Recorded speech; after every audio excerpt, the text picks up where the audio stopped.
Good morning students. 12वीं वाले बच्चे, सिद्धि हिंदी विद्यालय की इस ऑनलाइन क्लासेस में आप सबका हार्दिक स्वागत है। अब बच्चों, यहाँ पे हमारा जो 13वां लेसन है काले मेघा पानी दे, पाठ के जो लेखक है धर्मवीर भारती, पाठ का साहित्य प्रकार संस्मरण है। पाठ हमारा यहाँ पे ख़त्म हो चुका है। उसके प्रश्नोत्तर की चर्चा हमने की। 1 से 6 तक के प्रश्न आपको किताब में लिखने हैं और यहाँ पे पाठ के आसपास के जो अभी जो 6 प्रश्न की हम चर्चा कर रहे हैं वो आपको नहीं लिखने। वो मैंने आगे के वीडियो में भी मैंने आपको स्पष्ट बताया है। ठीक है, 12वीं वाले बच्चे ध्यान दीजिएगा। 1 से 3 तक के प्रश्न हमने पाठ के आसपास में देखे। पहला प्रश्न देखा, दूसरा देखा, तीसरा। अब यहाँ पे चौथा, पांचवा और छठा बाकी है। अब चौथा प्रश्न ध्यान से सुनिएगा बच्चों। त्याग तो वह होता है उसी का फल मिलता है। अपने जीवन के किसी प्रसंग से इस सुक्ति का सार्थकता समझाइए। अर्थात यहाँ पे त्याग तो वह होता है उसी का फल मिलता है। आपको याद होगा जब जीजी लेखक को समझाती है त्याग और दान के बारे में। दान किसे कहते हैं और त्याग, दोनों में ज़मीन आसमान का फ़र्क है। दान यानी हमारे पास पैसे हैं और उसमें से हमने अपनी खुशी के लिए दान किया। त्याग यानी हमारे पास बहुत कम है, हमारी ज़रूरत के लिए ही मतलब उतने ही पैसे हैं और किसी की आवश्यकता हमसे ज़्यादा है, हम उसकी आवश्यकता को देखकर हमारे पास जो है वो उसको दे देते हैं। मतलब ये हुआ यहाँ पे दान। त्याग, तो त्याग और दान में दोनों में बहुत फ़र्क है। ठीक है, और उसके फल की प्राप्ति होती है वो भी अलग प्रकार से होती है। तो ये मैंने आपको समझाया। अब यहाँ पे पूछा गया है कि आपके जीवन में, हमसे पूछा हमारे जीवन में ऐसी कोई घटना है तो हमें बतानी है। ठीक है, कि त्याग, तो जैसे कि हमारे पास जो पैसे थे, हमारे मित्र को ज़रूरत थी, मेरे पास जो पैसे थे उसमें मुझे ही ज़रूरत थी उसकी, लेकिन मेरी चीज़ों से ज़्यादा उसकी जो ज़रूरत थी, आवश्यकता थी, वो मेरी आवश्यकता से ज़्यादा महत्वपूर्ण थी, तो मैंने उसको वो पैसे दिए। तो यहाँ पे त्याग किया। और दान यानी मेरे पास थे, मैंने इकट्ठे किए, मेरी जो उम्मीद थी, मेरी एक इच्छा थी कि मैं इस तरह से लोगों को दान करूं। अर्थात मैं इस तरह से, चाहे दान तो कोई भी चीज़ हम कर सकते हैं। ठीक है, तो मैंने अपनी खुशी से मेरे पास जो पैसे थे उसमें से कुछ एक चीज़ें खरीदी और गरीब बच्चों को उसमें से मैंने दान किया।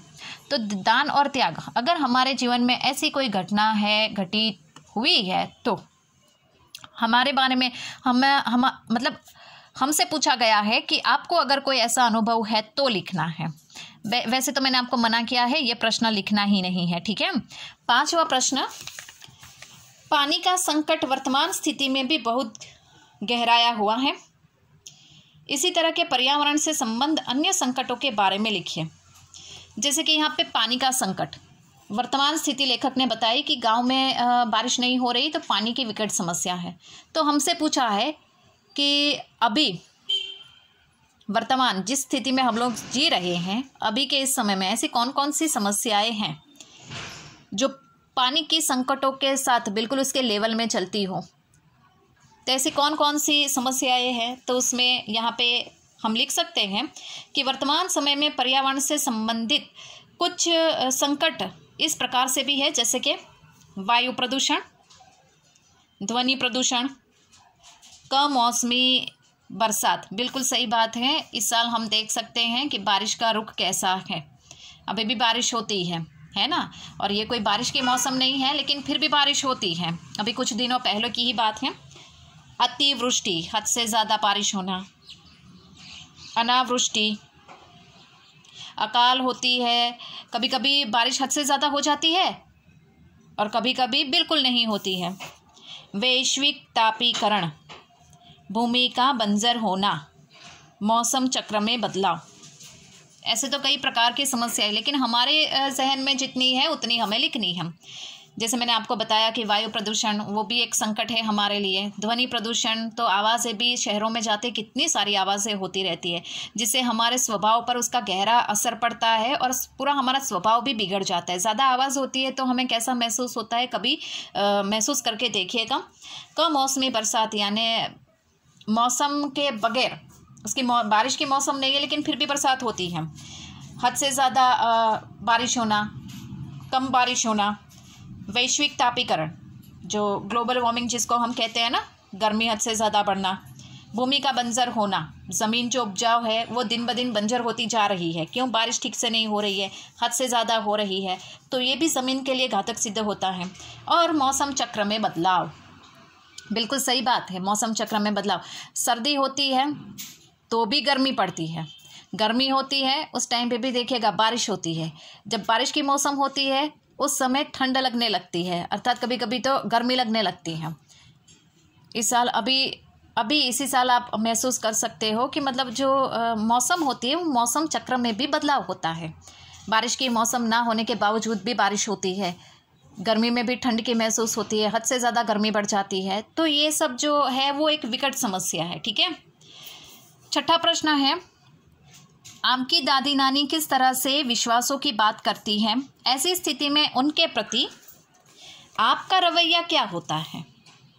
हमारे घर में जो हमारे बुज़ुर्ग हैं तो वो हमें बहुत सारी ऐसी सीख देते हैं और उनके समय की बात करते हैं। जब वो हमारे साथ बैठे हुए होते हैं तब वो अपने समय की बात करते हैं, हमारे समय में ऐसा था, हमारे समय में ये, आज के समय में ये, तो मतलब ज़मीन आसमान का फ़र्क होता है।